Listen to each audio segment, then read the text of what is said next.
Hi everyone, delonewolf here and welcome back to EVE Talk, your weekly look at the market in EVE Online. But before the market, let's start with a little bit of EVE news, because there's actually a lot going on at the moment when it comes to EVE Online. First of all, we've got the races that are still coming, but I personally feel like the narrative that CCP wants to tell, the story that CCP wants to tell here towards the expansion is really starting to ramp up. We got scope videos, we actually have news about potentially the heraldry system. So that's going to be like a new corporation that is run by an AI that then itself inhabits basically clone bodies the same way capsuleers do, but simultaneously. So that's kind of interesting. I personally get a little bit of a vibe from an old story back in the days when that involved the sleepers that were basically chasing after an AI that escaped their construct, where basically the sleepers retreated to. So it's pretty damn interesting. Lore-wise, it does feel like there's a lot happening. Then we get EVE Vegas, where we actually are getting some information on and teasers for the expansion as well. So faction destroyers should be on the menu. Stuff is starting to show up on CC with the new faction warfare systems that are coming into play as well. We're probably gonna see faction dreadnought. I mean, we're not sure about that one, but I would speculate that that's a path that they're taking as well. Could also be the reason why the four empires are currently hunting for that technology. It could all be staggered depending on how the races will develop. And from what I've read, I mean, I'm still not entirely sure that that's correct, but it looks like the heraldry system, which first of all will be to get your alliance and corporation logos on your ships, will involve at first that you get a trade in ships in order to then get the tech in order to display the heraldry or your alliance logo on your ship. So interesting system if that's what they're going for. There is of course always a little bit of controversy when it comes to changes in EVE Online, and one of them is this very specific system, because it does then represent potentially an item sink, a ship sink. And so the theory is that this is basically CCP's way of priming us all for selling ships directly into EVE Online, because now they can say, well, we've got a sink, so it's all right for us to do this. It's gonna be interesting to see what of course comes of all of this, but yeah, for now, I'm basically really happy with having purchased all of those Tech 2 ships that I'm personally planning to fly, because I would love to see the Alliance logo on my ships, of course. So lots of stuff is happening, and we're definitely going to try to keep an eye on all of that stuff. Let's also take a quick look at the races, maybe, if we can do that. So those faction campaigns, so there's Stargate construction, Caldari is done, and well, 8.3 million, 8.4 million out of 25 million quarter there for the Galente Federation. I'm personally not sure how long all of this lasts for, but maybe we can still make it happen for the Galente Federation. On the other hand, the relay research does show that Caldari is completely dominating the area there, because they are over halfway done, and we basically have next to no progress for the Galente on this one. And then in the Amar Minmatar, that looks like a far more interesting race, because neither of them have completed their objectives just yet, and Minmatar are practically halfway there as well. So they are fighting back. I've mentioned it, I think, in the previous video as well, in previous EVE Talk, that while the Minmatar are probably the faction with the least amount of players, they do tend to be the more hardcore players, especially when it comes to the lore and the Minmatar pride. So this is really cool to see that we actually have something that's a little bit less one-sided than the Galente Caldari fight. And then we've got, or race I should say, and then we've got the New Eden store. Let's take a look at what's happening here. Do we have sales or anything like that? So we still have the packages front and center, but nothing is marked as sale. And then we have the Crimson Harvest going. Doesn't look like they've organized a skin sale for that one just yet. And then for the services, nothing special to report. So we get to move on to the market. Actually gonna get rid of this first, and as always we start with the pilot services, and that's coming in at 5 minutes. like that. Now, in the meantime, quick spoiler for the minerals. I'm not sure what's happening there, but seems pretty crazy. Keep an eye on the ticker. It's really probably the highest percentage I've ever seen when it comes to mineral bounce. But let's get started here with Plex, and you can see that the trend is back on the upswing. So we are now looking at 4.9 million for the sellers in JITA, 463 million, a little bit of lagging behind, I would say. It does feel like buyers are not willing to just push right up to 4.7 or something like that to keep that 200k margin, but there's clearly still pressure at the moment for prices to go higher when it comes to the player-owned trade hubs. A little bit of extra trade, but nothing too consequential. It's all happening in JITA, and here we actually have our more aggressive buyers go up to 4.65 million pretty much, so closing that gap. The margin remains pretty narrow. We are again on the upswing. Volumes are starting to come down though, so how sustainable is this? I am not sure. And then I think it could be interesting if indeed that heraldry system will involve the trading in of ship hulls in order to get the alliance logos, corp logos, and things like that from this new corporation. One of them is definitely in Dodixie, so I'm already in a pretty good position to do so myself. But that if that happens, that could really, in my opinion, become a turnaround for the Plex market. So there we could actually see a little bit of selling pressure when all of a sudden, well, they want lots of different hulls.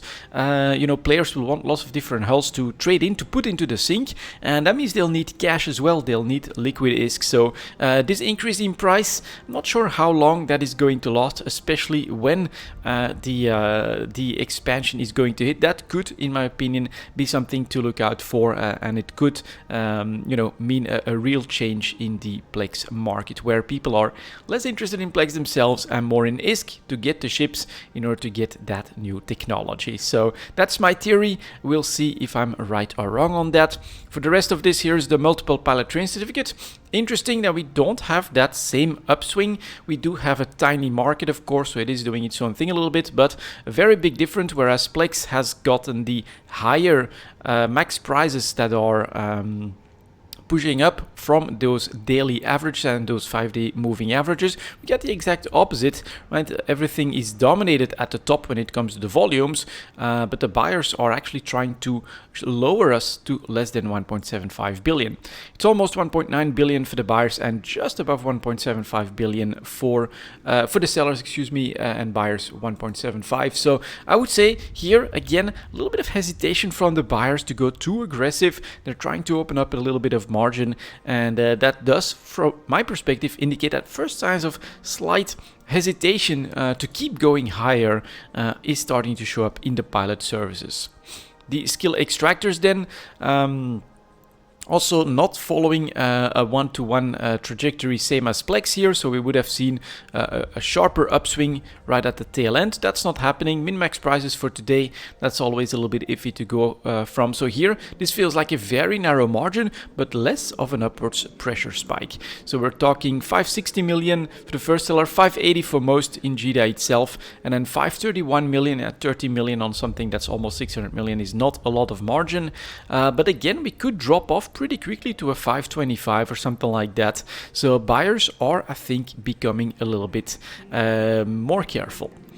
Impact on the injectors. Here are our large scale injectors, and for this 1 year chart you can clearly see how the real life cost of everything in EVE Online, specifically Plex and a subscription, has impacted the large scale injector market as well. We've made our way above 900 million ISK, and again, hesitation right at the tail end. 5-day moving average starting to come back down a little bit.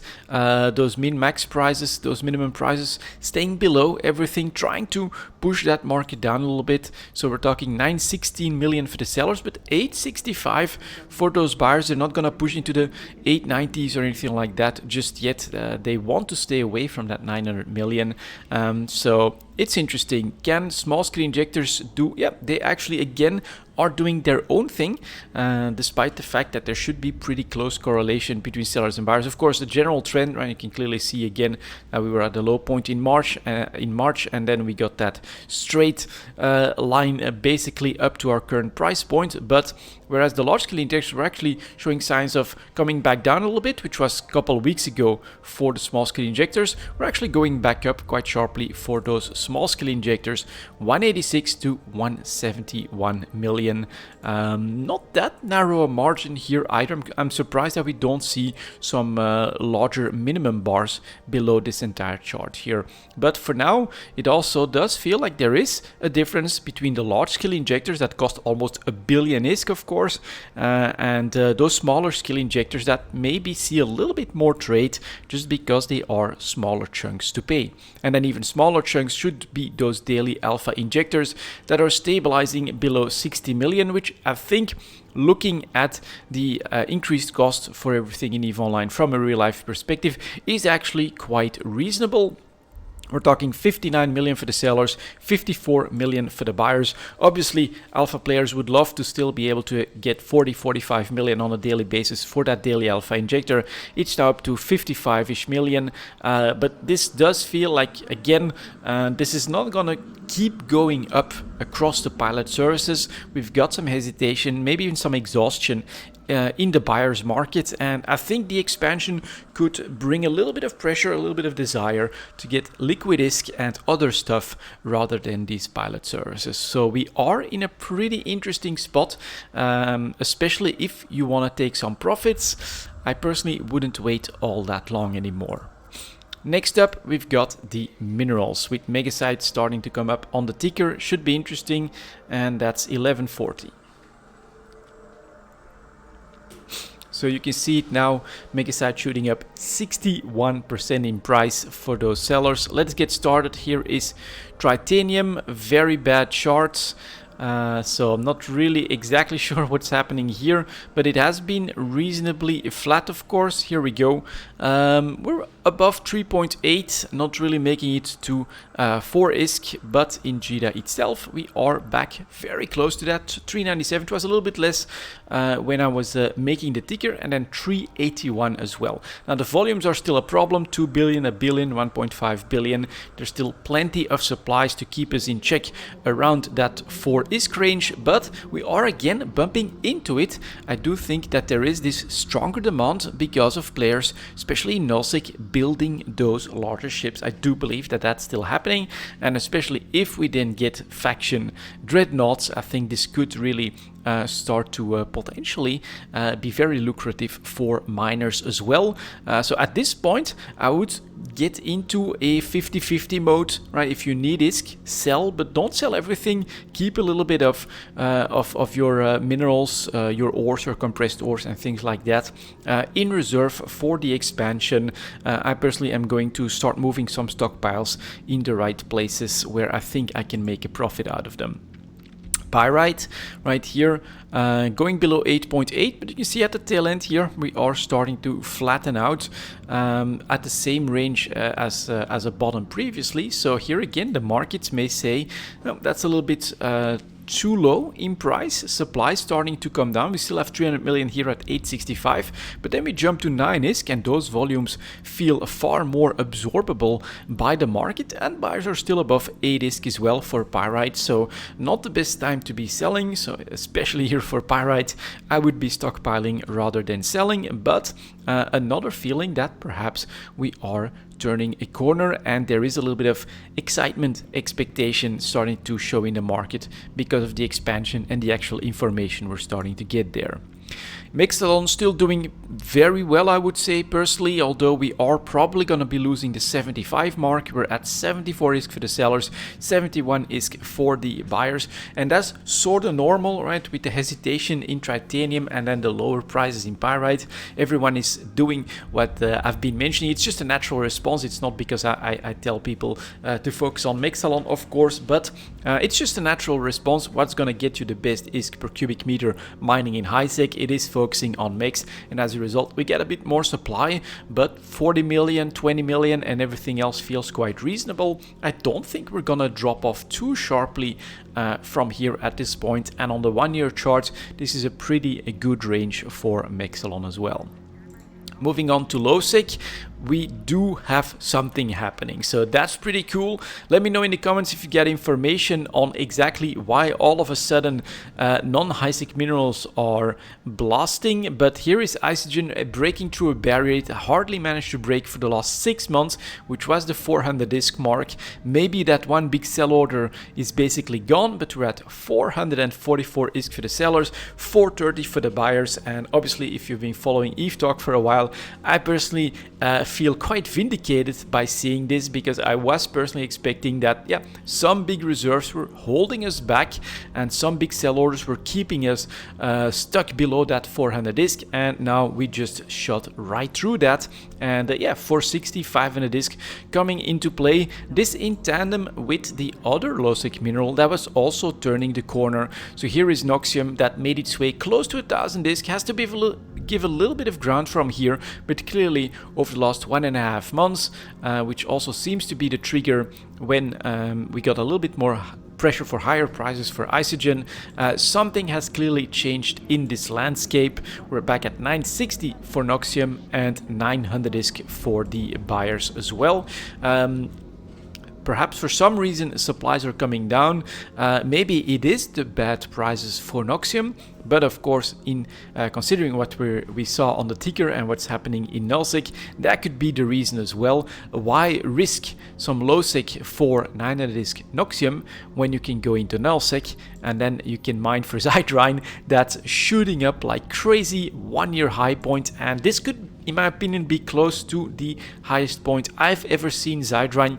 3050 ISK for the sellers, 28 for the buyers. Look at how those buyers have to chase those sell prices here. They've got no choice whatsoever. Extremely high price. This is eventually going to, in my opinion, start to ripple through the rest of the economy as well. This does start to feel like a bit of an inflationary impact that this could have on pretty much the entire market. Anything, even Tech 2 needs like a Tech 1 baseline as well as part of the mix. So very interesting. From the start of the year we're at triple the price for Zydrine, and then Megaside of course going even more crazy, starts here at 500 ISK and is currently costing 2800 ISK for the sellers, and those buyers a little bit more careful, and that's still apparently the case here. Megaside slightly less expensive than Zydrine and a bit more margin because there are those extra sources, but the trend is undeniable. We are peaking, we're at 1 year high points, super expensive nullsec minerals, and I think that could give Noxium and now especially Isogen as well a little bit more breathing room, because why would you invest in trying to set stuff up in an even more dangerous part of space, which is low sec, when you can actually try to eke out a living from Zydrine Megasite in nullsec in some of those bigger, more established groups. I think this could really again be the start of a turnaround in the market, and that the expansion announcements can be a pretty big part of that. Everything that's coming on the test server as well, I think.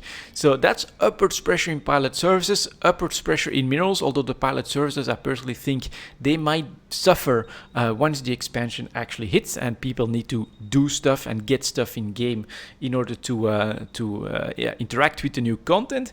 But let's see what that means for PI. That's coming in at 1840.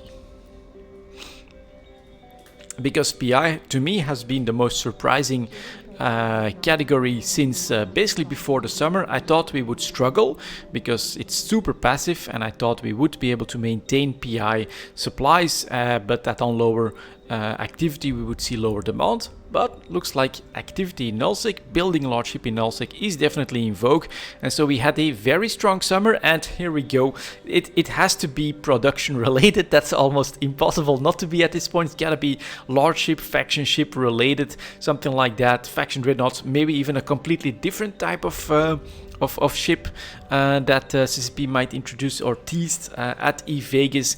But here is another super pronounced 1 year low points, and whereas this here 1.5 million June, July, August, a little bit above that starting in August and then in September, felt like crazy good. This is an amazing price considering where the PI market was just a couple of years ago. Look at this takeoff in the last month here. We are currently selling broadcast nodes for 2.5 million and buyers coming in at 1.9 million. They're still leaving a little bit of margin here, so they are definitely more careful than, let's say, the Nelsec Minerals, which is normal, of course. You can basically make broadcast nodes anywhere, although in HiSec it's far less efficient. It is possible, and as a result we still have a little bit more margin, but this is completely unexpected in my book, but very good news, of course, although I have sold a decent amount of my old holdings as well over the course of the summer, because I thought these were already great prices. Looks like I sold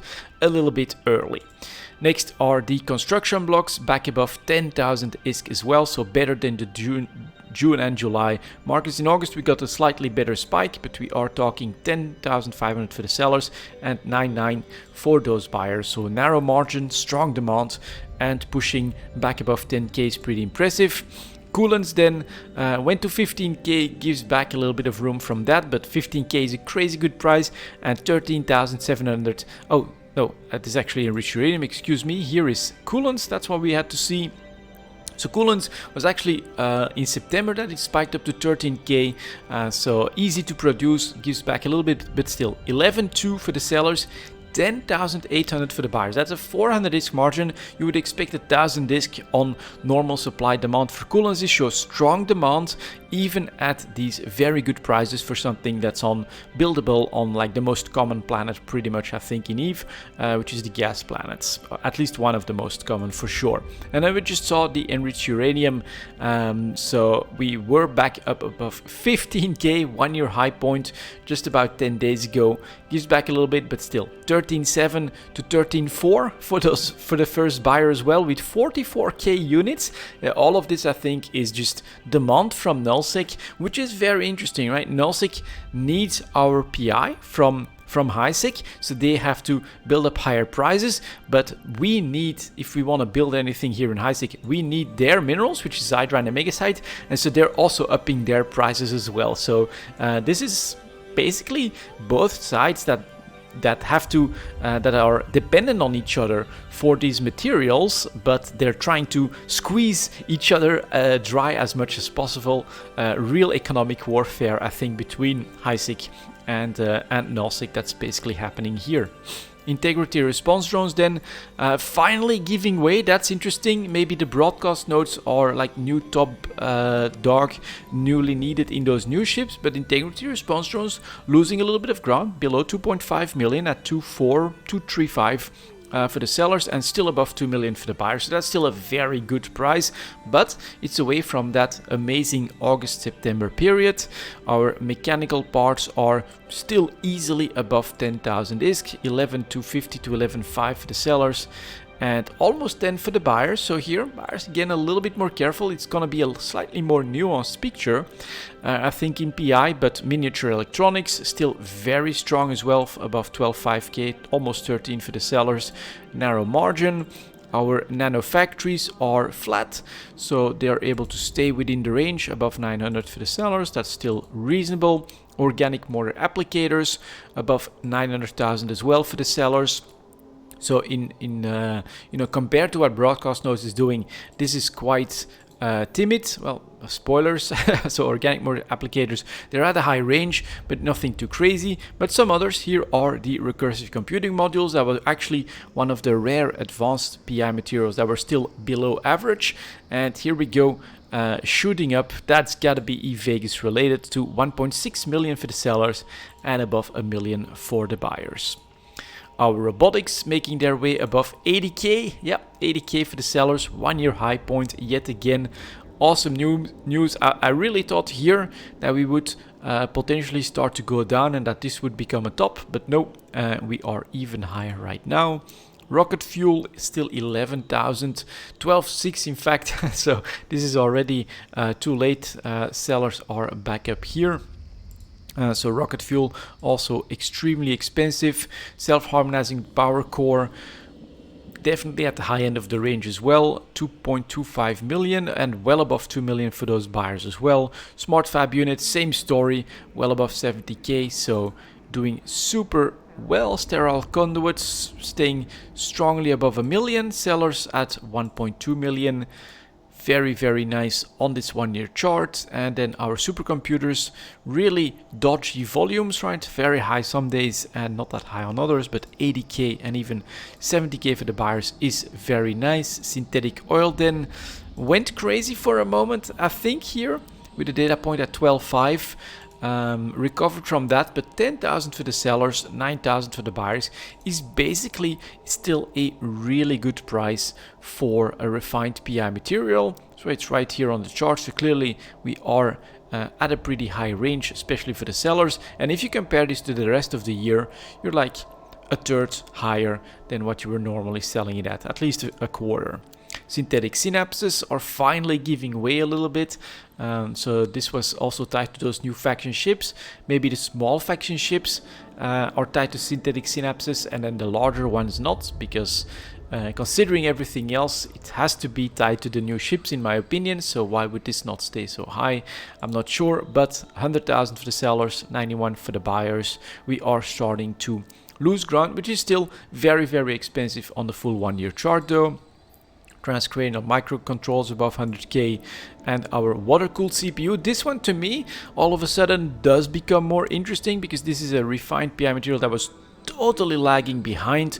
Coolants 11k, construction blocks 10k, and here we were struggling to get 5,000 is for a water-cooled CPU. But look at the volumes here at the end and look at the price response. This does show that there is something happening in this PI market as well. 5,800 for the sellers, 5.3 for the buyers. We still have a long way to go before this becomes competitive to almost every other refined PI material out there, as far as we can tell. But this does feel like a shift on the upswing again right here in October. And then finally the wetware mainframes that are basically also at a 1 year high point. 1.8 million for the sellers, 2 million starting to come into play on the front page here, and almost 1.8 million as well for the buyers. So for PI, still more good news, because you are selling at crazy good prices, and some of them, I think due to eVegas and things like that, are starting to go kind of crazy as well. What about Tech 2? What about our advanced moon materials? Let's take a look at 2720. Like that, as always, we start with the carbonites, and that is, well, still not too great. Stuck well below on the disc, 94 to 91. Super low price, so still the biggest casualty, you could say, to the doubling of the yield of availability, including the moon mines. But it does make for cheap Tech 2 ships, of course, which may have been the whole point. But again, how long will CCP allow Tech 2 to be that cheap compared to their performance upgrade from everything else? I personally am not sure, especially now with those minerals shooting up like crazy as well. That means that Tech 1, while it's a part of Tech 2, becomes more expensive. I think that margin goes down even more, and so it's kind of crazy how cheap basically the Tech 2 upgrade is at the moment. Crystalline carbonite, as I said, still below on the disc, so very inexpensive. For Caldari, it's titanium carbide that is trying to make its way back to 125, not really succeeding. 122 to 112, but on the 1 year chart again, very cheap. For Minmatar, it's Fernite carbide that makes its way back above 100, 107 for the sellers, but those buyers, they're stuck at 97. It's basically, still not great if you look at this 1 year chart, of course. And then for Amar, tungsten carbide, also staying above 100 at 120 to 110. But this, to me, still doesn't feel like we got a definite turnaround or anything like that. This could just be, again, a pull-up in price from close to 1 year low point. A little bit of investing can make this happen, and a little bit of supply can bring us right back down, I think. Metamaterials, first of all, Galente here is photonic metamaterials staying below 7.5, and so same story, right? We touch 625, market tries to buy a little bit, pushes us up to 7.5, and then that slow pressure is right back below 7,000 for the sellers, 6.8 for the buyers. Caldari, non-linear metamaterials, slow and agonizingly going back to a 1-year low point, 10.7 to 10.3. For Minmatar, it's plasmonic metamaterials. Exact same story. 2 months now of continued pressure. We're starting to touch 10k on some days. 11 to 10.2. So if more people all of a sudden sell to these buyers, which can definitely happen, you get average prices that come close to 10,000 ISK. And for Amar, the Earth's metamaterials, we are back above 10,000 ISK, which, considering everything else, is just putting us in line with all the others, and it's only just 10.4 to 9.6 for this market. So as far as I can tell, we'll take a look at the others as well, but I'm still seeing massive amounts of pressure, and I'm guessing because it's all Tech 1 faction, large ships, that Tech 2 is not able to turn the corner. We are still very much oversupplied and very cheap. Fermionic condensates, right, that's sort of exactly what you would expect there, below 35k now and not able to really go anywhere. Here is the ferrogel chart, 1-year low point at 15k, so a little bit of investing pushing us up, and then just agonizingly flat at this low range.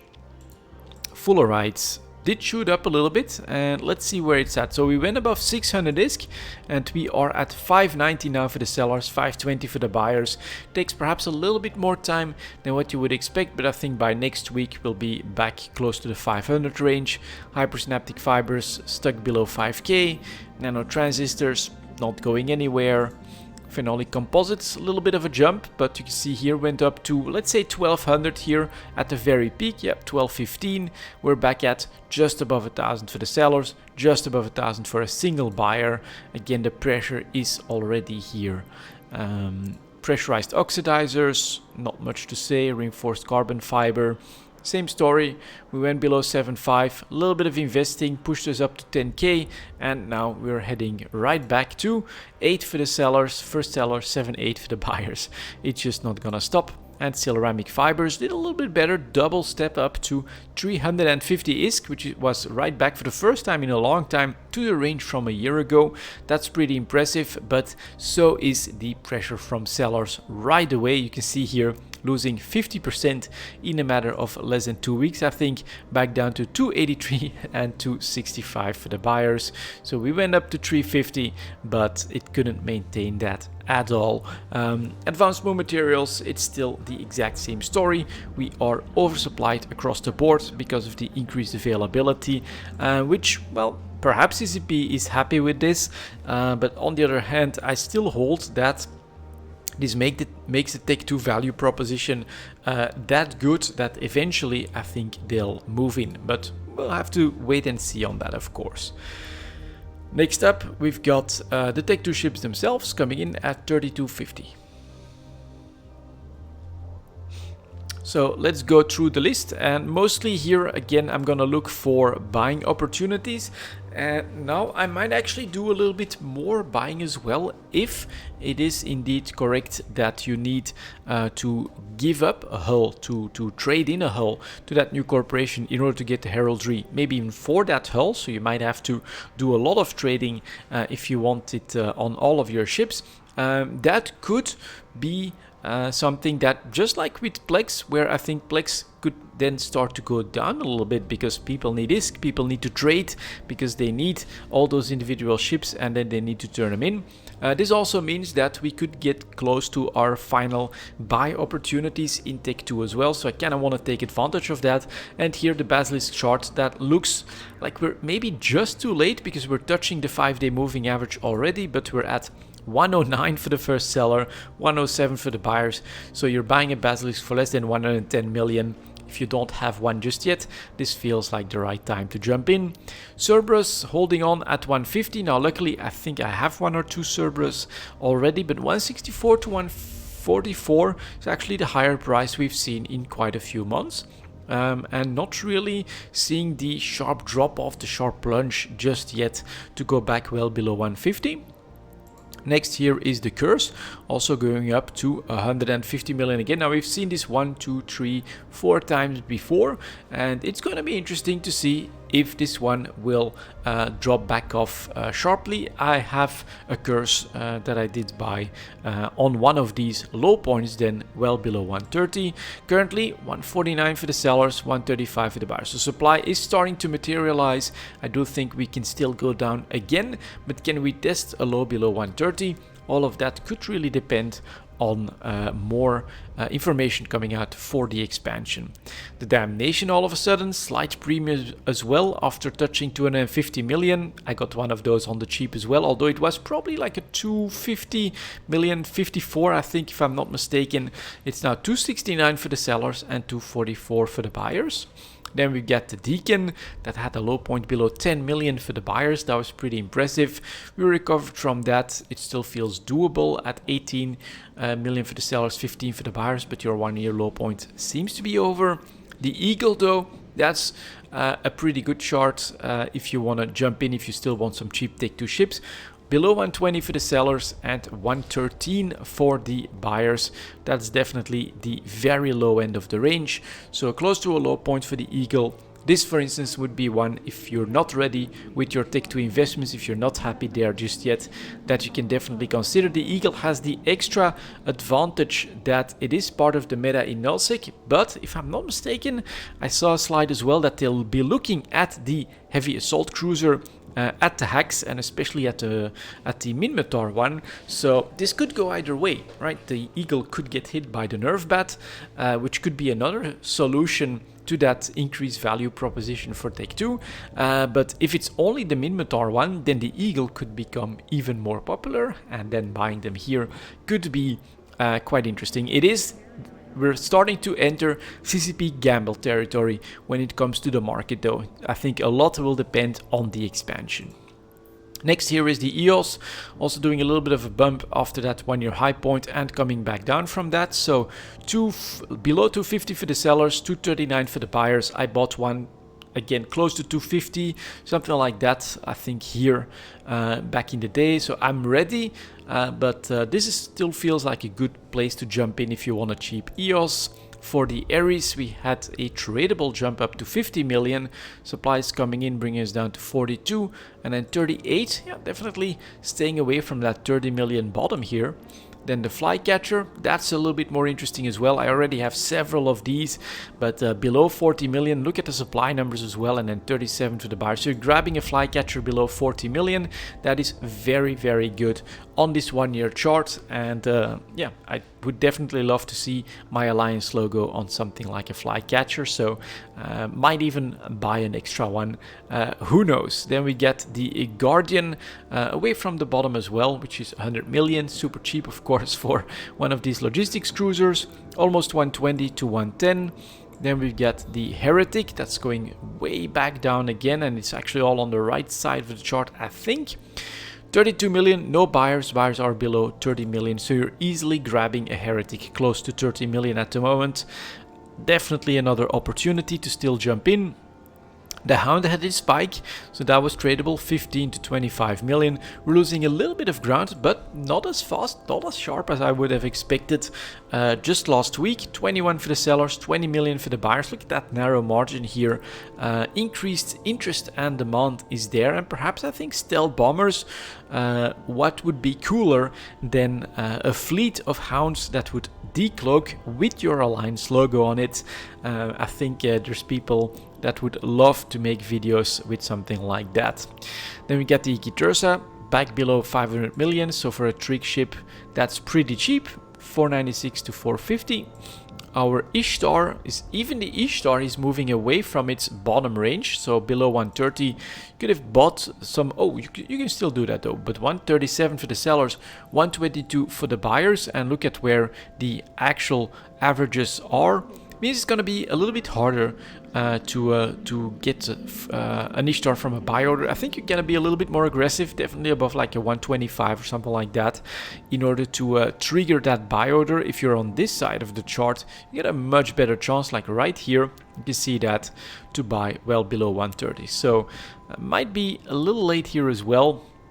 Of course, you probably know that I've got like half a dozen Ishtars lying around, but the Kirin, another tradable jump in the last week or so. So from 2 weeks here, 14 million, let's say, for the buyers. Now 26 million, another logistics frigate that has a tradable bump. That very good news as well.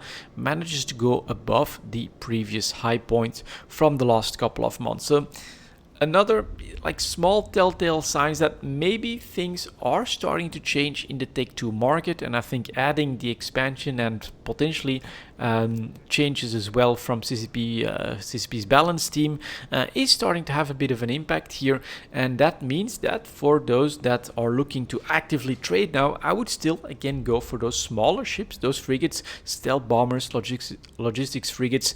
The Hound just showed that it is possible and is starting to drop off, needs to do more, of course. The Kirin here, definitely tradable. I think the Manticore did not that good, but went above 20 and was below 15, so this one is hesitating a bit more.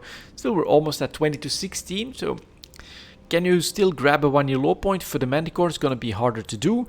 And now the Nemesis is even moving away from that range as well. Was stuck below 15 million for a while and is now selling for almost 17 million, with buyers pushing up into the 15 as well.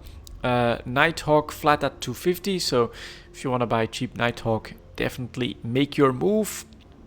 Oneros away from that 100 million and below, 120 to 89. And here is another one. Finally, I was looking for it. Here's the Purifier, low points 15 million, and here just last week we went up to 25 million on a double jump as well. Very impressive, and again higher than the last 6-7 months at 23 million for the sellers and 18 for the buyers. Then we've got the Rook going back down, the Saber flat, so not much to say. The Scalpel, right, 20 million, buy below 10, sell at 19. It's doable. It's not great, but at least there is some trade potential in there. Scimitar seeing some pressure again. Our buyers below 100. Yeah, buyers are below 100 million, so definitely a possibility. Be careful of those low volumes though. Sleipnir, a little bit away from the bottom, back well above 250. Our Vagabond, all right, that seems to be a jump as we are selling these now at 228, 140 for the buyers. Look at that huge margin that's opened up here on a complete lack of supply and some buying in just a couple of days. We are, very, very tradable spike. Finally, some volatility. We haven't seen that in a long time. And then the Zarmast is back above 400 and is staying there for now, but it's still relatively cheap. So for Tech 2, I am personally still in the in that same mode that I've been for quite a while at this point, trying to buy cheap and then having the patience to wait for a completely different market. I think it's going to happen, and well, if it is true that we'll have to basically like trade in an Ishtar so that you can get your Alliance logo on the Ishtar, I'm very happy with what I've been doing, because I've got lots and lots of Tech 2 ships of different kinds that I'll want to fly eventually. I may need to buy a second one for some of them, but at least I already have one really cheap that I can trade in, and so that would be for me probably even more attractive than trying to eke out a profit on all of those purchases. But for now, I would say in Tech 2, be a little bit careful as well, because for instance, the Vagabond, it is a heavy assault cruiser, and look at that volatility. All of a sudden, it does feel like things are slightly changing with potentially more volatility in Tech 2. Next up, the Tech 3 ship market, coming in at 43.30. There we go, and let's get started with those destroyers. I don't think we'll get a lot of news, so the Confessor, while it's seeing some pressure, basically those minimum prices are staying pretty stuck where they are, 46 million to 42 million. Not that much to say, narrow margin less than 10%, and no volatility or volumes to really trade on. Hecate went back above 50, is starting to lose that already, 51 to 46, but again, very narrow margin, low volumes, low volatility.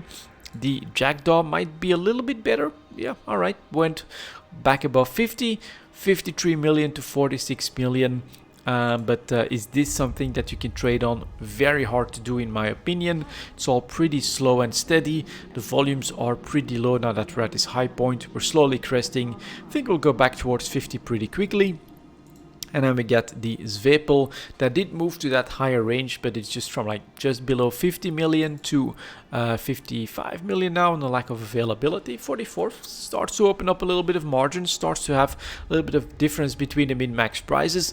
But if you want to be trading here, we are talking about just 10 sales a day. So it's very, very difficult, unfortunately, for the destroyer market. That is a little bit of margin here, though. That's opened up in the Zwepel, in the Jackdaw. Hecate, I don't think so, and then Confessor is just not doing anything. Let's take a look at the cruisers, though. That could be more interesting. Here is the Legion. For more interesting, this is not that great, although we got a couple of buy opportunities below 150. And we're at 175 for the sellers and 168 for the buyers. Basically here I'm waiting for that spike, because I do have a cheap Legion as well that I bought on one of these downturns. Then we've got the Loki that it's got a little bit of a jump up, but it's a little bit too timid, unfortunately. 190 for the sellers to 184 for the buyers. So you could have bought well below 180, sell for 190. I'd love to see 200 come back into play before you would consider a sell. And then the Proteus also making its way back up a little bit, but we're talking 182 for the sellers, 167 for the buyers. You can still basically buy here as well, although you're a little bit too late. And the Tango should be better. That's better. This is what we want to see. Predictable, nice, and tradable in a sell opportunity right now. So you could have bought for probably a 160, 165 pretty easily late last month. And now you're selling for a 194 on a lack of availability. There's your trade, 25, 30 million profits, pretty easily doable and in a predictable range. So the Tango, very, very nice, and I would love to see a little bit more of this in the Legion, in the Loki, for instance, right? Get us back to 200, get the Legion back to, what would that be? At least well above 180. And the Proteus never been all that good for volatility, but I think at least here they have that potential. And at this point, right, if that's something that you wanted to do, you should definitely have bought some of those cheap Lokis and some of those cheap Legions as well, with the Tengu showing that the trade is definitely possible in strategic cruisers at the moment. So keep an eye out for all of that, but remember, if you want heraldry on your Tech 3 ships as well, you may want some extra health. I wonder how that's going to work as well for those Tech 3 ships, because of the other modules that they need. So not sure how CCP is planning to do all of that, but we'll keep an eye on it, and then I'll keep you guys up to date, of course. We still have the extra product. I'm gonna make it easy for myself, and we're gonna choose the Gecko, coming in at 47.40. 47.40, and then we're just gonna look for it. Here is the Gecko. So from time to time I do like to take a look at some of these items that have limited supplies, and interesting to see volatility here. So we get a couple days at 130-ish million. We recovered from that, but you can see now that the trend is clearly up for the Gecko, selling for 110, buyers coming in still just below 100 million. It's not that great, but the last couple of months I think it should be pretty clear, whereas before we were just stuck below 100 million for half a year or so. That is starting to change with an upwards trajectory, which is what you would expect in something like the Gecko, that you can't just somehow make extra Geckos or find Gecko BPCs. somewhere in the game.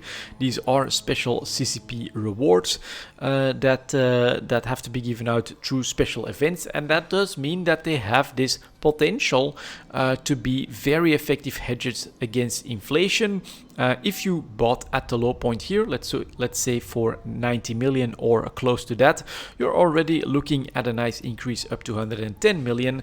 That is going to help protect you from inflationary trends in EVE Online. Definitely, I think you wanted to hold on to geckos a little bit more than, let's say, some advanced move materials or even ISK or anything like that. You've got that nice upward trajectory that, well, it all depends, of course, will last until CCP comes out and decides that the Gecko is going to be a reward for something else. Then there tends to be lots of BPCs and a massive drop off, which means a buy opportunity, and then selling at the right time or keeping them as little gold bars. That's basically my play for the Gecko. I think I'm holding 8, 9 or something like that of these at the moment. I'm not a very big Gecko trader, but I do, want to keep some of them aside for if there's ever a real drought in the Gecko that they become super valuable. I want to be able to take part in that as well. But for now, yeah, the uptrend to me seems like it started with even a little bit of a volatile spike up to 140 million right here. Pretty interesting at the moment. Yeah, too late to buy, but let's keep an eye on it as well, especially if you're still holding on to a couple of them like I am. And that's going to be it for this EVE Talk, guys. Thank you very much for watching, and as always, I'll see you next time.